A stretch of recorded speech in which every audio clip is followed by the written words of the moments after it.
Wel, o'r ddechrau, mae'r egwyddor o ddatblygiad cynaladwy wedi bod o ran o'r datganoli yma yng Nghymru. So dros y cyfnod o datganoli i gyd, pobl sy'n gweithio yn y Llywodraeth Cymreig, pobl ar y llawr, y Senedd, ni gyd wedi bod yn feddwl am sut ni'n gallu defnyddio yr egwyddor yna yn y gwaith ni'n neud pob dydd.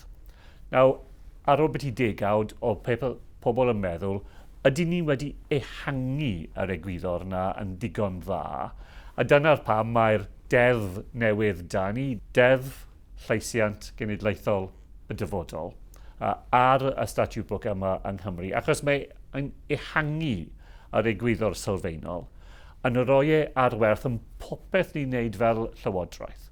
So yn y maes iechyd, yn y maes addysg, yn y maes, bron popeth ni'n neud, ni'n feddwl am sut y penderfyniadau ni'n neud heddi yn mynd i cael effaith ar bobl sy'n dod ar ôl ni.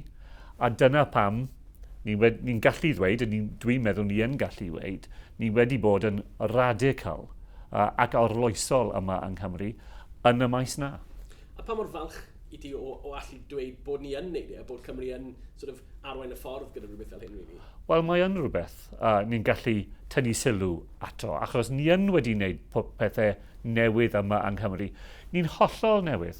Mae datganoli ddim ond 20 ni wedi bodoli yma yng Nghymru. Yn y cyfnod byr na, ni'n wedi wneud rhywbeth arbennig yn y maes na. Ni'n gwybod mae pobl tu fas o Gymru gyda diddordeb mawr yn beth ni'n wedi wneud. Wrth gwrs, y challenge yw i mynd tu hwnt yr egwyddor a ddangos yr effaith mae'r ar ddeddf yn cael ar pethau ni'n neud yma yng Nghymru.